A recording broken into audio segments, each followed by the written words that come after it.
Okay, welcome to our Quistry Community Panel. This is our 7th panel and our final one in 2022. Pride on our campuses. Quistry is a project of Community Link, a federal 501c3 nonprofit organization based in Fresno, California. Community Link acts as an umbrella organization for LGBTQ projects in the San Joaquin Valley. Community Link began serving the LGBTQ community of Fresno and the San Joaquin Valley in 1988 and was incorporated in 1994. The mission of Quistry is to document, record, and store the history of the LGBTQ community of Fresno and the San Joaquin Valley so that it is preserved for generations to come and may be used as an educational resource. So welcome to our panel, welcome to our audience. First on our panel, let me introduce Peter Robertson. Dr. Peter Robertson has been referred to as a change maker on behalf of Fresno's disenfranchised and marginalized communities. For the past 35 years, he has been passionate about serving others and strives to lead by example. A 4-time graduate of Fresno State, the genesis for his activism was fostered as an undergraduate student. He was a founding member of United Student Pride, a co-founder of Fresno Real Pride Film Festival, and named a Grand Marshal for the inaugural Fresno Rainbow Pride Parade. Most recently, he was selected the graduate student speaker for the 9th annual Rainbow Graduation Celebration. As a Fresno State staff member, he has continued to advocate for creating a sense of belonging and maintaining respect for students, alumnus, and allies, as well as faculty and staff. As a volunteer, he established the Bulldog Pride Fund and started the Rainbow Alumnus and Allies Club. Robertson is the Director of Alumni Connections with the Fresno State Alumni Association, where he has worked for 20 years. Justin St. George on the end here. Justin St. George received his honorable discharge from the United States Navy after 5.5 years of active duty military service. He was the travel manager for the Navy's largest aviation reconnaissance squadron and later served with Naval Mobile Construction Battalion 22. Justin chose to utilize his GI Bill at Fresno Pacific University, the Central Valley's only accredited Christian institution. Tasked with finding an area of need within the community in a Christian leadership course, Justin and his group members decided to form the university's first LGBTQ+ Pride Club. Though the university rejected the club, the students, staff, and community continue to keep the club Birds for Pride flying today. Arian Reed. Ari Reed is an award-winning artist and writer who paints and draws other gender diverse or intersex people, especially people with less common or undervalued backgrounds, bodies, or identities. Before leaving his job to become the sole full-time caretaker of his elderly disabled in-laws, he was the budget technician for the Disabled Students Programs and Services at Fresno City College. During his 6 years at the college, he co-founded and served for 3 years as the president of the Allied Staff and Faculty Association, founded and coordinated the Trans-Ally program, and co-coordinated the Safe Space Ally program. Today, he continues his advocacy from home by serving virtually as a board member of Trans Emotion. At the end over here, we have Cade Coronado Acuna, is the regional organizer for the Central Valley of California at GSA Network. Originally from the SoCal area, Cade moved to Fresno at a young age and started their youth organizing career during high school when they joined GSA Network's Central Valley Youth Council as a youth trainer. After graduating high school, they attended Fresno City College and received an AA in Chicano Latino Studies. Cade previously worked for the Fresno EOC LGBTQ Resource Center as a community outreach specialist. As a non-binary person of color, they continue their work in social justice because of their passion for queer, gender, and racial justice. They hope one day they will see liberation for all. So, Peter, let's start with you. USP, United Student Pride, 35-year anniversary recently. Tell us about the genesis for that, how it all got started. Well, thank you, Chris, and everyone for allowing me to be here today. My pronouns are he, him, his. I was a student, transfer student from Fresno City College at Fresno State, the fall of 1987. And a group of 14 students started a club called the GLSA, Gay Lesbian Student Alliance. And I thought it was going to be a wonderful experience to see a welcoming campus, to see all these students come together collectively with allies, with faculty, with staff. And our first meeting was held in the fall of 1987, and it was held in the student union above the bowling alley, and there was probably about 100 people there. And I got there a little late, was at the back of the room, and they passed a clipboard around. They had to get 14 signatures of the students with their name, their ID, their phone number to start this club. And we had an advisor, Dr. Sari DeWorkin. And when the clipboard came to me, I was number 9 on that list. And that's when I realized, I think my balloon was bursted. I can't say bursted, can you? My balloon was deflated, I can say that. And I realized it was going to be a little bit harder than I thought it was going to be. And I realized that in about 90 minutes, where my hopes were here and the reality was here. And thanks for asking. yeah. So were you fearful of being in an out organization and promoting pride at that time in our community's history? I wasn't.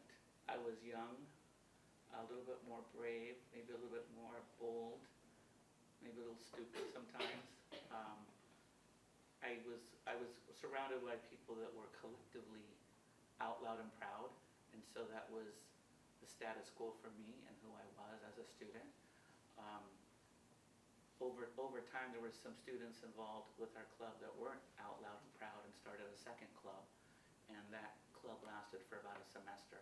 That was the Alliance for Gay Education? Yes, and that group was a little bit out, a little bit less out, a little bit less loud, and a little bit less proud. Was that a reaction to your club? Absolutely. Their viewpoint was, we want to bring forward LGBTQ issues, but kind of in the background? Right. And we had a booth in the free speech area. It was a POS piece of booth. It was just a piece of crap. It was just this plywood booth. And on Thanksgiving weekend, 35 years ago, Thanksgiving weekend, it was burned down. And so we had a rally in the free speech area. We raised money. We designed a new booth.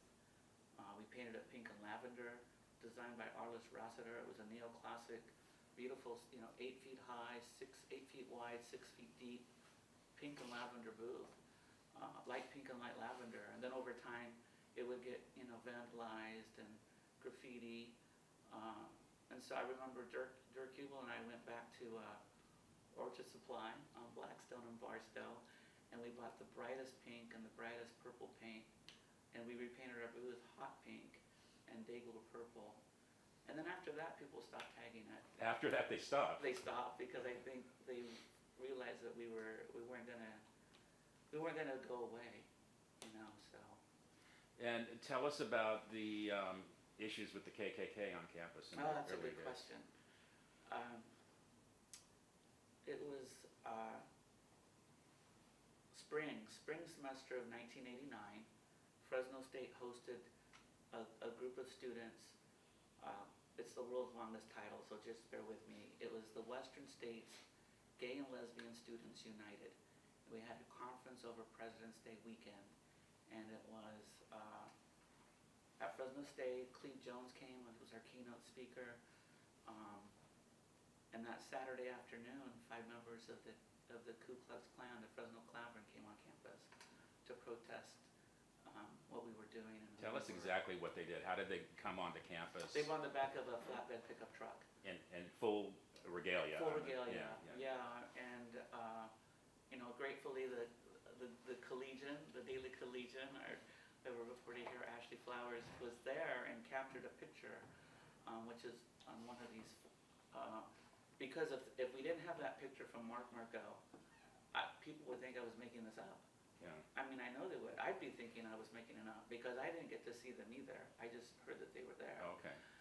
But that night we celebrated. We had a drag show at the Satellite Student Union. We had 500 people show up. It was the Fresno City Bull Drags. Empress Jessie 1 and 4 performed. I mean, we were really scared. I'm sure. We had to Was ask. there a confrontation with the students? Do you know? There wasn't. I don't recall there being. Okay. From what I recall. And I we would know say they no. showed up at the Pride Parade Yes, shortly yes, after yes, that. yes, that few years later. Yeah. So, what have you learned over the years about the reaction in the communities, but particularly on campus, to LGBTQ organizations in the early days and how they are now? Oh gosh, that's a good question. Um, The reason I'm asking that is because I still talk to people who are unsure about being out on campus, even though we know there are many No, I mean, organizations. that's a good question. I think finding,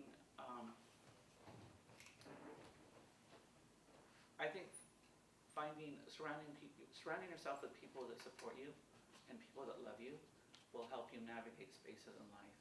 And for me, that's been a recipe for success for me. And many times, you know, those people have to be allies in positions of leadership, positions of power. You know, if you told me that 2 years ago, let me step back. If you would have told me in 2014 that Fresno State would have a rainbow graduation and the president would show up, I couldn't believe it.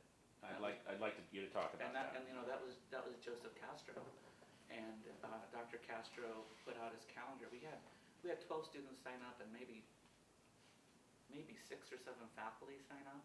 And when the president said he was going to be there, 24 faculty showed up. And it was remarkable to have a person in a position of power be an ally. And this is a separate ceremony, graduation Separate ceremony for yeah. LGBTQ students. Yeah, this last year we had 90 students sign up. 36 of them participated. Dan Waterhouse was there. It was just a beautiful event, and this was in 2014. In 2015, we started a Rainbow Alumnus and Allies Club, where we can, you know, use the university's name. We pay royalties to use that name with a rainbow background, and it's beautiful to see that. This last 2 years ago, June of 2021, President Sewell Jimenez Sandoval and the cabinet supported raising a rainbow pride flag for the first time. And if you would have told me this 10 years ago, I'm still just recovering from rainbow graduation excitement, that they would have a rainbow flag on campus for the month of June. And this last year was a Progress Pride flag, you know, and to have, you know, Esteban Pata Guerrero from the Cross Cultural Gender Center, and the student Lexi Jenkins was the MC. It was an amazing day to see that. And that flag was up for a month. Yeah, because within the LGBTQ organizations in Fresno, we've been, of course, raising the pride flag for years. But to get a flag risen at Fresno State or at City Hall, which happened for the second time this last, that is revolutionary. It is. Yeah. But I have to, you know, it's taking time and relationships with collective activists and advocates to do this, but it also requires the support of allies. Allies, absolutely. I mean, you know, the older I get, every day I realize the power and the passion that allies provide the community, and sometimes I think they're forgotten, and I think we need to remember that.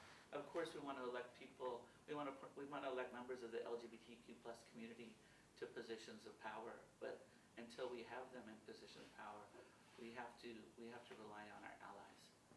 Yeah, I sometimes still hear people say, well, for instance, at the Pride Festival and Parade, there's so many straight people here. Shouldn't this be an LGBTQ event? I'm like, without our allies, we're not going anywhere. No disenfranchised group ever gets their civil rights without allies.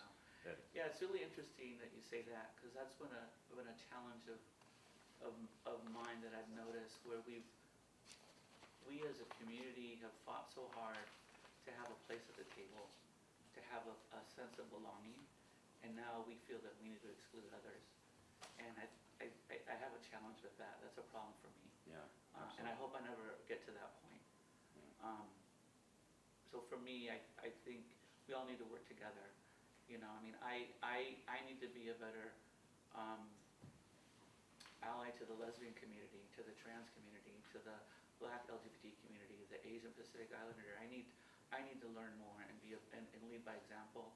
And so I'm so happy you're doing this event to collectively uplift all of us. Thank you. So Arian, I'll talk to you for a moment here. Tell us about your background, your work as an artist, and what motivates you to create art based on your own community. Oh, okay. So art is something I've been doing fairly recently since I left Fresno City College. But it's also something I've been kind of just dabbling with my whole life. But lately I've been making it into more of a profession because I am working from home. I do need to support my family, but also take care of my family at the same time. So I've been focusing on just making artwork of people who are transgender, people who are intersex, and just trying to feature that kind of diversity because throughout art history there has been just a severe lack of representation of diverse and people who are gender diverse and people whose biological sex is also diverse. And I especially like to feature people of color, people with disabilities, people who are older, people who are fat, people who have a lot of freckles or vitiligo or any sort of like rare skin condition or anything that's just been underrepresented and undervalued. And what's your website? arianreed.com. I just checked it out yesterday. That's why I'm asking. So, what's your reaction been to your art? I'm sorry, what? What's the reaction been to your art? Oh, by the community? Mm-hmm. It depends. So in person, I get anywhere from joyful reactions to there's a lot of support from people within the community, and then I also get some people who will ask offensive questions or ask me or just ask what is trans? I've never heard of that, and I've actually had a lot of people say I don't know what that is. I've Really? never even Wow. heard of that. Yeah, and I get other people who stop by. When I sell art here right outside during Art Hop, I also get people who stop and will ask me what are you, and things like that. They actually say it like that. Yeah, Yeah. especially the drunks. They will. Oh, okay. Yeah, they'll say anything. I've heard some really weird things. And how do you respond to that? How do you explain this to people, or do you well, not to the drunks probably, but I mean, Yeah. what do you say to people? Because I think we all still get these questions, and I think those of us in the community are all still surprised that we get these questions because, especially in this day and age, we always think because the community has come so far that people are aware of who we are and what we do, but very often they're still not. It seems very 50 years ago sometimes. So what's your response to that? My response depends on the individual's intention for asking. If they are asking just to be rude, then for instance, when someone asked me, what are you? I responded with, well, I'm a mixed media artist. And I just started blabbing about my artwork until he got bored and walked away, very disappointed. Or I'm a human being. Yeah. But some people who are just I don't know what that is, then I explain. So it really depends on the person. Okay, so tell us about your work with the Allied Staff and Faculty Association at Fresno City College. So that is something that I started, we started working on in 2018. It was officially established in January 2019. And when I say we, I mean myself and also Connor Calloway. We worked on that. It was really his idea. He came up with the idea because we have associations on that campus specifically working to support people of color. And he looked around and was like, where's the LGBTQ version? And we were like, oh, we don't have that yet. And so let's maybe talk about that and do something. So Connor organized a bunch of allies from our campus. He helped introduce me to other allies, and I introduced him to the few that I knew of, and we managed to come together and bring together this little group of people who fit into this little room, conference room meant for 12 people. We filled that room with passionate supporters and fellow LGBTQ people who work on that campus, and we all came together and decided, what do we need? What does our campus need, and what do other campuses have? So we looked at some programs at other campuses, other associations that support LGBTQ people, and figured out what we needed on our campus. What was on campus at that time? So on campus we did have the Spectrum Club, and it's something that's kind of on and off. So some years it's active, some years it's not. Depends on how many students there are who are interested in actually keeping that going. And also whether or not they have an advisor, because it's also hard to find someone who is a faculty member and is also willing to do the work of being a faculty advisor. I worked there as a classified staff member. I was not considered faculty, so I was not allowed to advise that club, for instance. So because of that exclusiveness, it's hard to find someone to do that work until they open that position up to more types of And is staff. this group still around? It depends on the year. Okay. Last time I checked, it wasn't. But there were students who were interested in getting it going, so I don't know if they ever did find a advisor to get it going. And what year did you guys start it? I don't know what year they started that one. The Allied The Allied, Association yeah. started. The Allied Association started in 2019. Sorry. Okay. And what was the climate on campus at that time with LGBTQ issues? Were students fearful? Was it pretty open and accepting? When it comes to students, they were fairly open. I mean, there's a mixed group at Fresno State, to be honest, and especially I know for certain among like the staff and the faculty and the administrators, there's very mixed support. There's also a lot of fake support as well, to be honest. There's a lot of people who say they support something and it seems sincere, but then when it comes time to actually taking action and making actionable progress, then they withdraw their support. Is this on the student side or the staff side? Or The staff side, Okay, all right. yeah, the administrative do you think side. is that for a specific reason? Are they fearful of being known associated with an LGBTQ program? There is some of that. It depends on the person. There is also, I don't really know why, but sometimes there will be administrators who will will say that they support something to my face, but then when I get people together and I'm like, okay, here's how we can make all gender restrooms, let's do it, then they say, no, I don't support that. And then I said, well, you supported this 3 years ago. What happened, you know? And they're just like, oh, well, just for policy reasons. This isn't, the way we're going about it isn't the way I want us to go about it. I think we need to take a few more years to keep thinking about this. And I had to tell them, like, as a trans person myself, we can't wait another few years. We need to use the restroom now, and we don't have restrooms. You try going to school all day and never using a restroom, you know? Like, maybe. What is the policy now on Fresno City with restrooms? Do we know? So the I know policy Fresno is- State has all gender restrooms. Does Fresno City? So policy and restrooms are a little bit different. Like the policy, you know, allows students to use the restroom that they most closely identify with. Okay. That's just the legal minimum. As far as like how many restrooms they have, I keep being told that they are in compliance, but the thing is they have almost no restrooms. And how they are in compliance is that there really is no law that requires them to have a certain number of restrooms. It just requires that there be like a restroom on the campus basically, but there's not a like this many restrooms per students or anything like that, okay. sort of like very clear, you know, guidelines or anything out there. So technically they are in compliance because there's not really anything out there saying that they're not. But just because they're not in compliance doesn't mean that they are supporting us at all. There across the entire campus, there's 6 restrooms across 42 buildings. Wow. Yeah. So basically, a lot of staff and faculty said they support you up front, but then when it came time to do the work, that was something completely different, which I think we all Yes. run across. Yeah, People don't I mean, want to there's say a to lot your of people face, who we just don't don't have the support. time to put in that kind of work, and then there's a lot of people where I just needed their support. I needed them to just push for something, make it happen, you know, give their approval officially, and when it came time to do it officially, they withdrew their support. So do you think that's because they don't have the time to do it, or because, and I don't want to put words in your mouth, or because they don't want to be associated with it? And maybe that, it may also be like, also takes money to renovate restrooms. Right, right. So the person that keeps coming to mind when I say that is, it was a very crucial moment where we were having a discussion with our district office about the fact that this person hadn't taken any action because they were in charge of money, and it was their responsibility to make sure that money got spent on restrooms being created, and they didn't do that for 3 years straight. There was no progress whatsoever despite the proposal that I authored, which was requesting more restrooms and telling them how to do it. They still took no action on it for 3 years. So then the district office stepped in and said, hey, since you're not doing this and we want all of our campuses to be inclusive, we're going to make some restrooms on your campus. And that person was like, no, don't do that.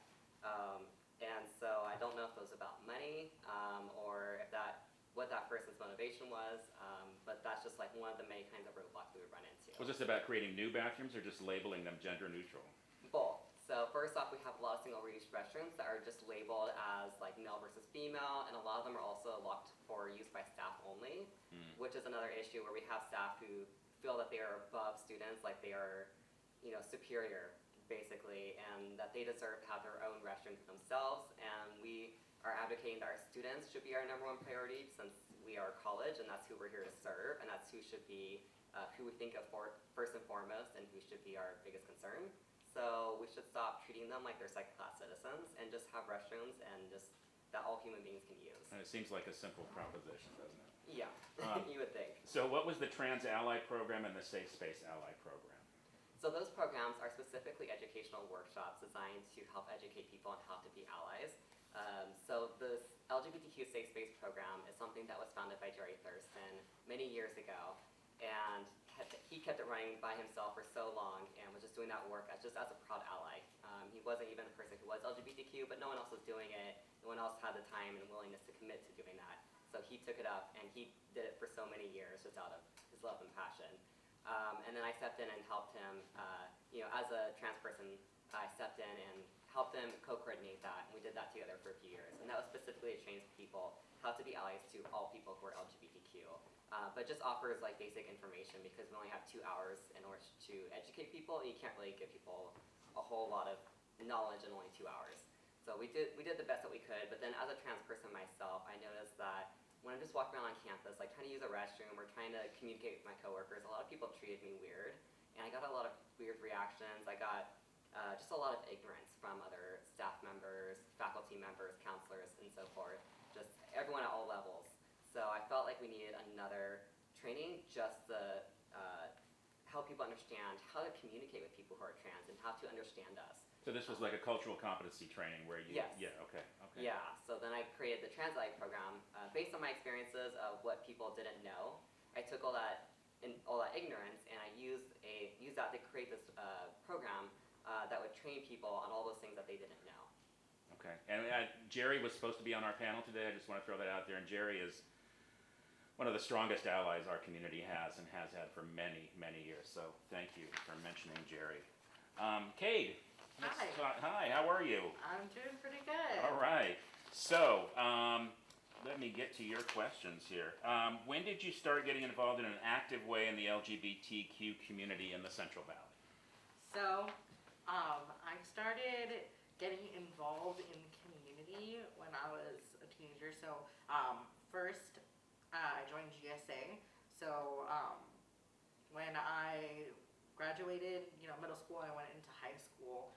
I was like, I need to find someone, like some people who are just like me.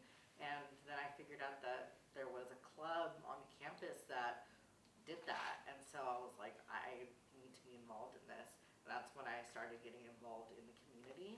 And at the same time, I had a friend who really needed support. And so I was like, there is this LGBT group that meets on Fridays.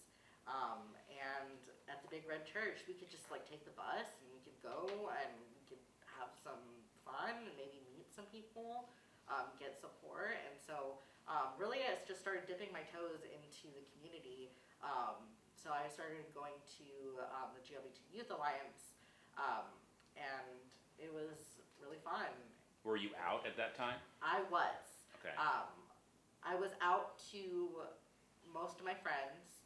And so I was out for the most part, but I wasn't really out to my family quite yet. I was out to my brothers, but I was not yet out to my mom. And that's where like my problems all kind of merged. So.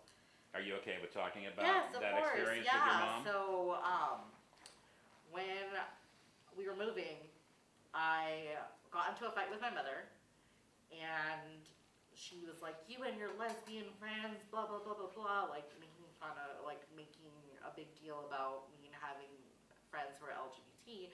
And because we were also we were volunteering at Real Pride for some extra credit stuff for school. I was like, you know what, I wasn't ready to tell you this yet, but like, you're hating on my friends, but I'm also LGBT. I'm also, at the time I was identifying as a lesbian. And so she kind of dragged me out of the closet. And what happened after that was that she said, I don't want to see you in my house anymore. And so she kicked me out. So I was out on the street for about 2 weeks. How old were you? I was 14 years old. Okay. Yeah, and so I stayed 1 week with a friend who I was supporting through like their transition, but then I was also kicked out of their home, and so then I had to stay out in the park near my house, and then eventually I was just pissed off, and I was like, you can't do this to me. I'll report you to CPS. So I just went back, and I was like, what you gonna do? So you went back home. I went back home How long were you out on the streets? for 2 weeks. 2 weeks, okay. Yeah. And how did you survive? How did you eat? How did you? I still went to school. Oh, you still went to school. I Okay. still went to school, so I still decided that I was gonna, do my best, get my education. So that's how I ate. Was I was able to just keep. I had the free lunch program, so I was able to eat there. Did you run into danger when you were sleeping in the park, or? Not for the most part. People were pretty nice. Luckily, Yeah. that could have been a lot different. Right. I think being at the time, since I was, identifying as a lesbian and as a woman at the time, I think that the folks who were there at the park just took sympathy, like they had sympathy for me, and they just, wanted me to be okay, and so that was lucky of me to have run into those individuals. Yeah, and I only ask because 40% of 40% of homeless kids are LGBTQ, so it's important that we remember that exactly what happened to you. You tell your parents and they kick you out of the house at 14 years old, which is, so what happened when you went back? How did your mother react? She didn't talk to me for a month, Okay, but she didn't kick you back out. but she didn't kick me back out. And then over time, She just started to realize that this is just who I am, and this is not going to change. So eventually, when I came out again as transgender, she was like, "All right, well, I can't really stop you, so now I just have to kind of accept you for who you are." And of course, she tells a different version of the story. yeah. Yeah. But I try and keep her humble by telling her like, no, this is the true story. And was the reaction to being a lesbian different than being trans? Yeah, so for some reason she was like a lot more accepting of me being trans than she was wow. of me being a lesbian. But I think it was probably just the progression of like over time, just being like, oh, you are already kind of. She was already in the sandbox with you, so yeah, exactly. take So another I think step. she was just fed up. She was like, all right, fine, I can't really do anything about it. Right. So educate me a little, because I know GSA used to stand for Gay Straight Alliance, Yes, and now it it's did. now Gay Student Alliance. Or tell me, correct me. Yeah, I'll correct you. So it is the Genders and Sexualities Alliance. Oh, see, I'm completely wrong now. Okay. So yeah, so it used to be Gay Straight Alliance, and That's how old I am. I grew up with it as Gay Gay Straight Straight Alliance. Alliance. Okay. And in 2016, I believe, they changed their name to the Genders and Sexualities Alliance to be more inclusive of trans and gender expansive folks. And just knowing that the name needed to change, it just needed to shift. Not all clubs use Genders and Sexualities Alliance because they still, like, especially in the Central Valley, it's still very conservative. So GSAs still use Gay Straight Alliance to include the allies, and then that way they can have a space on campus. So that's something that I see in my work, working with GSA Network, that students do. And so the GSAs at schools are still under the umbrella of the national organization, right? Yes, that's correct. Which at the national organization is called Genders and Sexualities. Alliance. That's Okay. correct. Okay. So you're currently the GSA Network Regional Organizer. What does that involve, and how strong are the GSAs in the Central Valley? So I'm still pretty new. Okay. So I've only been doing this for about 3 months now, and it's just been really enlightening work just to see how many students there are, especially in the Central Valley, that need our help, that need our resources.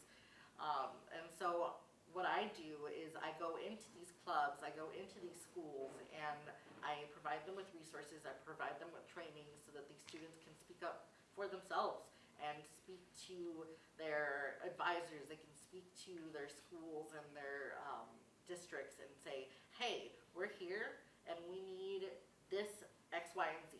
So like they need either gender neutral restrooms, they need their names to be changed on forms. They need just to be recognized with different like days of action. So we do all kinds of things to just kind of support GSA clubs. Are there schools out there that don't have GSAs, and is it because of schools rejecting them? So there are laws in place that protect GSAs. So if somebody wanted to create a GSA, they could not block them if there was like recreational, like non-educational clubs that are on campus. So it's against the law. So they would. So even though, but it's social pressure, of course. Right. So even though legally they cannot block them, they're socially still blocking them. And yes, they still do that. So I help support the entirety of the Central Valley.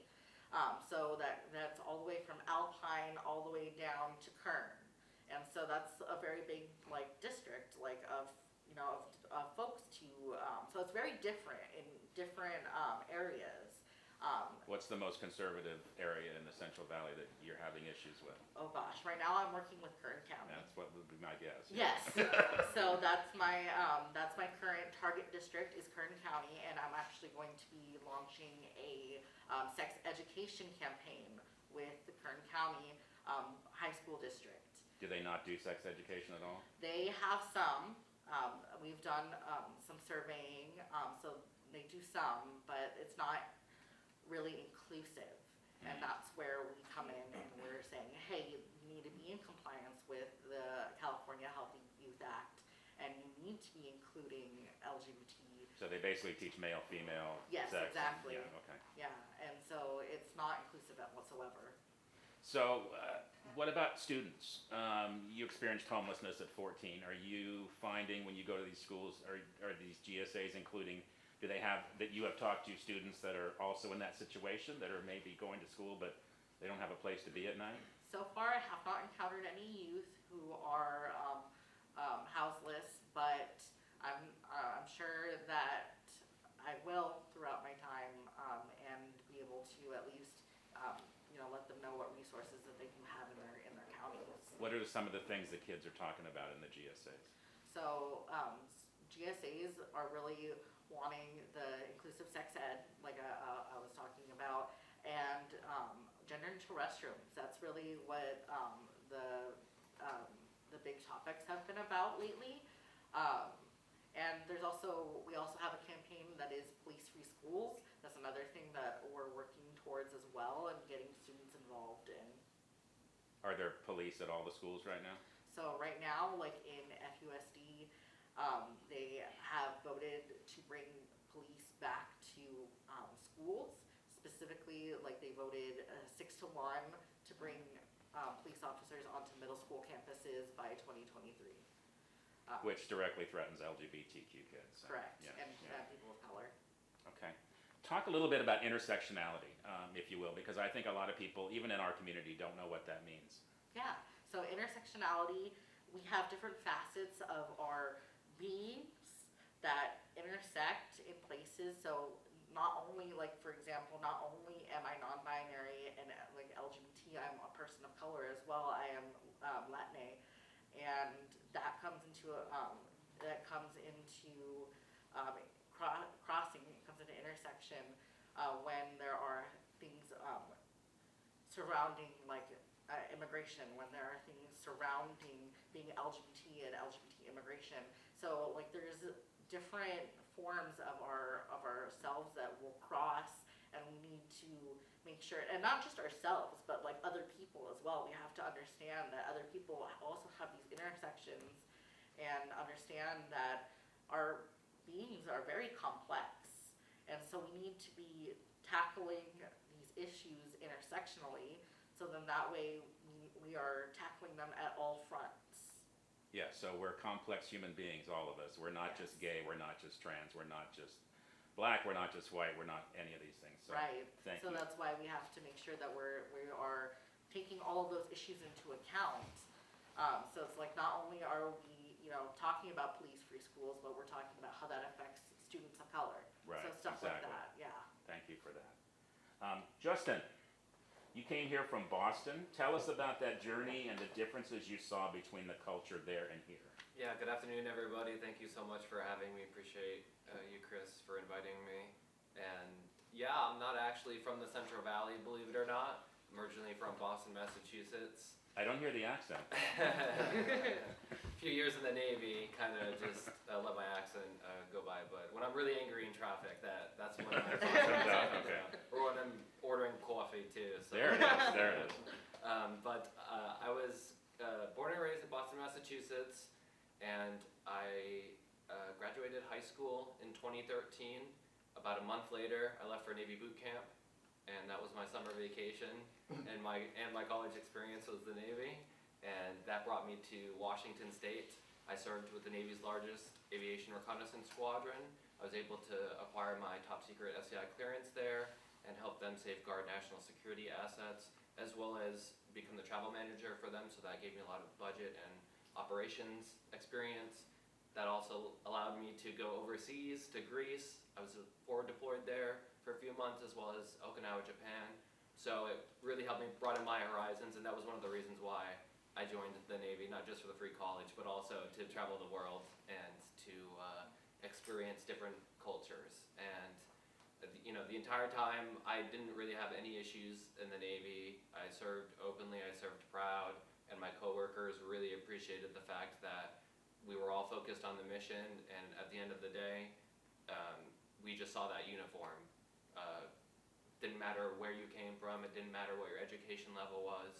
It was the uniform, and if you showed up on time at work, no one's gonna call you a dirtbag, so you're good. That was my next question. How did you, because you were out at the time, I assume. Yeah, so, since middle school actually, so it's not like I went into the military. I was very fortunate growing up, middle school, high school, didn't really have any issues, and I've been pretty privileged this entire time, including today, and I try to recognize that, not only to sort of humble myself, but to remind me it's not about me. I'm doing this for other people, and when I can, I try to highlight that other portion, because I have plenty of opportunity in life, and there are plenty of disadvantaged communities out there that don't have the same opportunities that I do. So I said that brought me to Washington State, and then I moved down here to California. I was stationed in Port Hueneme, California for 2 years. I was with NMCB 22, the Seabees, the humanitarian and engineering branch, sort of the Navy. And that's when I met my partner, Joe. He was going to school in LA at the time. And I decided 5-6 years in the United States Navy active duty was good enough. I experienced what I wanted to experience, and I wanted to move on to my civilian side of my life. So Joseph, being originally from Porterville, I was like, oh, you have family, in Fresno. There's a school, Fresno Pacific University. Looks like they'd be pro-veteran. Looks like I'd have no problem there. Given my background, they're the Central Valley's only accredited Christian institution. And so I thought, no problem, of course. My partner warned me several times that I need to take off my rose-colored glasses and listen to people who have actually been in the Central Valley and experienced that oppression before. But we live and we learn. So that brought us to Fresno, and as you said in my introduction, I decided to use my GI Bill at Fresno Pacific University. I went there for a few years. I also struggled with some mental health issues from my service. I do have some service-connected disabilities that I'm still dealing with today. But luckily, Fresno Pacific University recognized that, and so when I stopped showing up to class and they kicked me out, they academically disqualified me. They still were there to support me, to make sure that I went to the Fresno VA here in town, and to also get me an advisor to make sure that I can come back to school with a plan, and to work with the disability office on campus as well, to make sure that I can still get my degree at the end of the day. So I'm really thankful for Fresno Pacific University for still looking out for students. And that was my experience with Fresno Pacific University up until that point, and then the pandemic happened. And in the middle of the pandemic, I ended up in a Christian leadership course. And in that Christian leadership course, we were assigned It was me and Megan and Caitlin, those were my group members. And we were assigned the big signature project for that semester was to identify an area of need on campus and come up with solutions for that area of need, and then obviously settle on one solution after that. So I looked at the clubs list because I know, Fresno Pacific University is a Hispanic serving institution. They have an extremely diverse campus when it comes to their students that they're admitting. I realized on the clubs page there was a Athletes of Color Alliance club, a Black Students Union, a Latinx club. So I figured, wow, there's a lot of diverse clubs. Then I said, wait a minute, there's no Pride Club on here. That's kind of weird. It's 2020, 2021. That should be automatic, and you can see how naive I am, and what my experience up until this point in the world. And again, I say, I've been extremely privileged, and so sometimes I got to remind myself, ground myself a little, and look around, read the room, And so yeah, that's how I ended up getting started, trying to form a Pride Club on campus. It was a Christian leadership group project. We worked on it all semester. We did our final presentation, and my group members looked at each other and said, we can't just let this be a project. We have to make this a reality, because we're talking about not only student safety, but we're just trying to provide resources for students, and the school's not doing that. And that's the whole point of student clubs, for students to provide and build that sense of community that maybe necessarily the school doesn't provide right off the bat. So did you have an idea of how many LGBTQ people are attending Fresno Pacific University? No, I did not. And I wanted to frame it as this would be a club for LGBTQ plus individuals and allies. And to Peter's point of working with allies, that was the one thing that we did really early on. We identified who our allies were on campus, the faculty, who our allies were in the church community in the Central Valley, what church leaders we could call up and ask for their support, and also the nonprofit side for allies. So we didn't, for me, it was a student safety issue, and then second, an LGBTQ plus issue. But we all know deep down it's that representation and supporting that community. And Fresno Pacific University is a Title IX exempt school, and that's something we found out doing this project, is that Title IX law exists on the federal scale to protect people like me, people like you, everybody, but faith institutions can apply for a Title IX exemption, and through that exemption they can discriminate based on employment,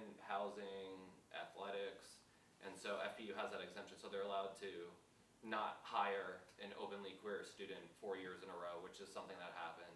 They're allowed to not fix a housing complaint because a gender fluid individual wanted a different housing situation. So and they're legally allowed to do that. So what was their reaction to your club idea? So we got our signatures. Clubs at Fresno Pacific University require 30 signatures. We ended up getting like 60, which was fantastic. And that was all through Instagram because, again, we were coming right off the pandemic and going into this new semester, going back in person. So it was really just courting online. But what ended up happening is we submitted it just like any other student club, student government association, gave their stamp of approval, and then they gave it to Student Life. And then it just somehow shot up to the board of trustees of the school. And that was a little shocking to me because I sat there and said, well, this is just a student club. This is paid for by student fees. This isn't paid for by the donors. This isn't paid for by the Mennonites. The students pay for the clubs. So that was pretty surprising, that response. But ultimately in October, they had their board of trustees meeting and they ended up rejecting the club. The president came out, made a statement and saying that the club didn't align with the university's statement of faith, but it did because we were providing resources to students. And again, from a safety perspective, when the school is not providing those resources and is actively working against our community through discrimination through admissions and whatnot, it was really important to have that space there and create that space. So, and what was the name of this club? We settled on Birds for Pride. It was just going to be the FBU Pride Club, but then when it got rejected, I said, well, we're going to have to come up with a creative name. And we settled on Birds for Pride because the mascot at Fresno Pacific University is a sunbird. And so we thought, oh, Birds for Pride. And you know, when you graduate from the school, you're automatically a sunbird for life. You know, that's the motto that they always say. So that's why, to play on words, because we also didn't want to include FPU directly, because God forbid they sue us or, you know, cease and desist. So we want to still mess with them though. And what's going on now on that campus with LGBTQ stuff? Yeah, so I graduated this past school year, and so they have a new set of leaders running the club this year. They just had their second meeting this past week, and they've actually been meeting on campus, which is something that we weren't doing before. Under that moniker, Birds for? Yep, Yeah. and they're able to do that because there's the Ames building on campus. They're like they're a nonprofit that lease space there that kind of work hand in hand with the school. And so they are super pro having us there.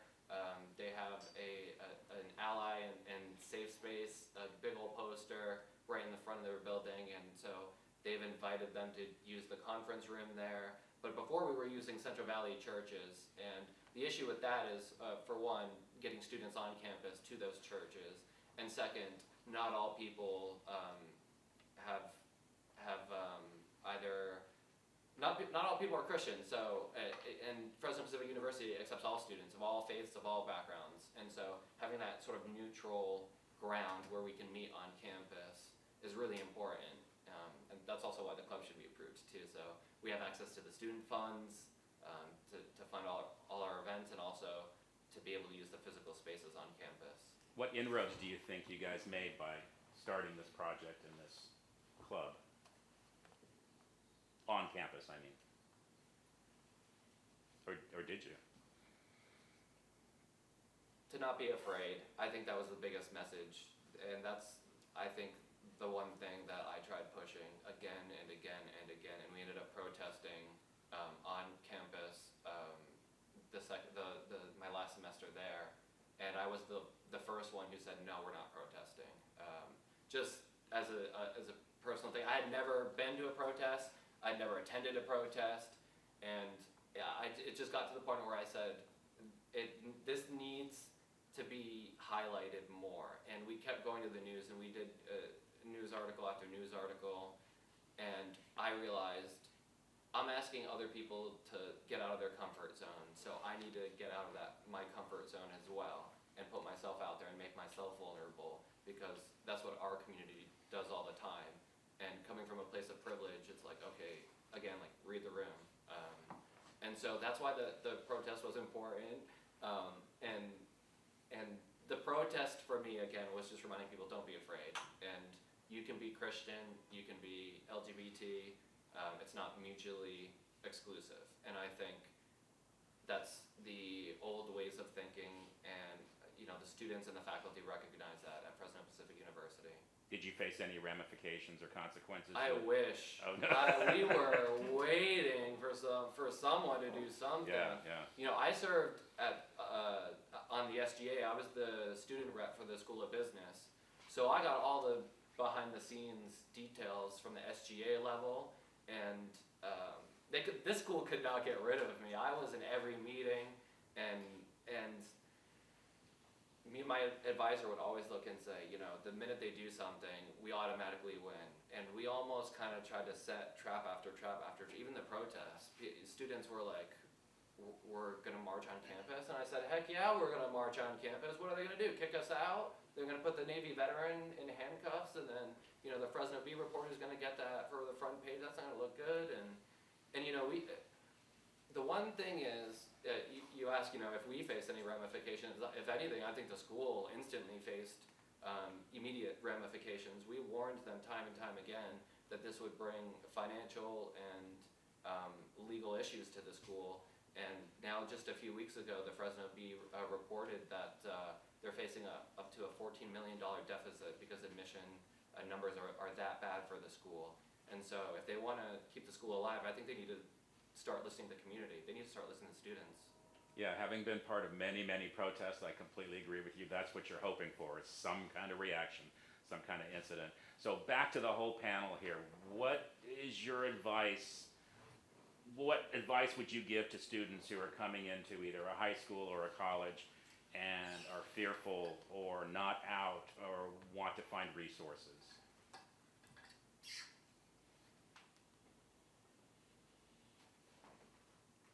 Start with your GSA.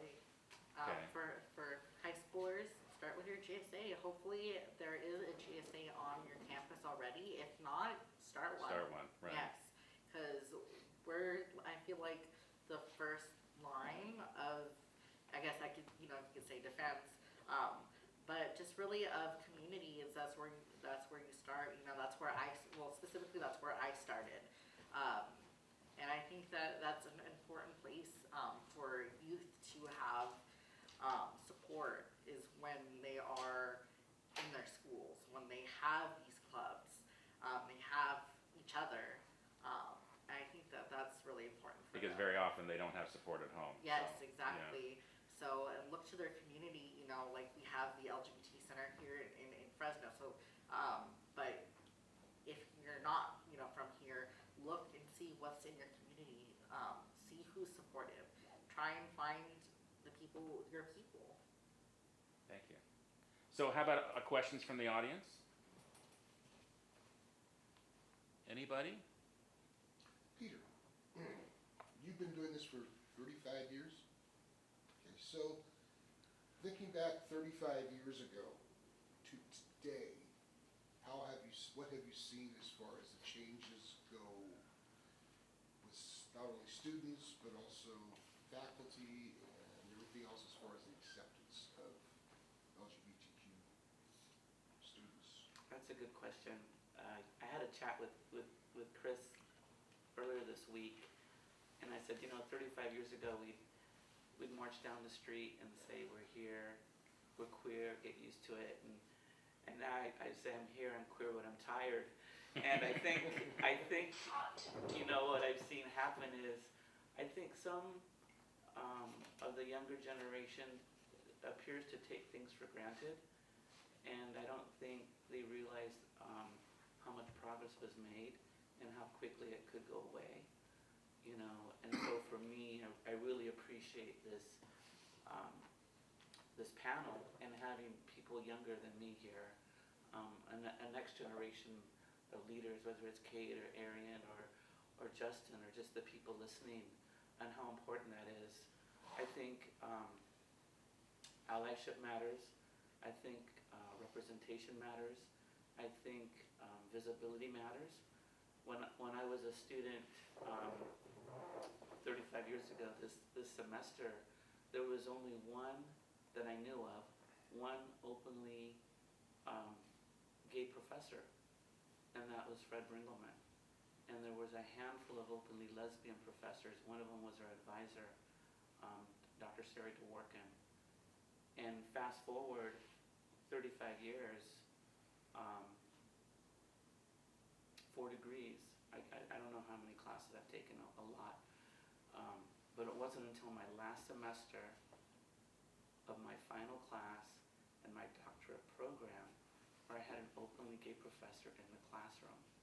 And that was Jonathan Pryor, who was also my dissertation chair and my faculty mentor. And that was so beautiful. But I'm sad I had to wait 35 years. So there's joy,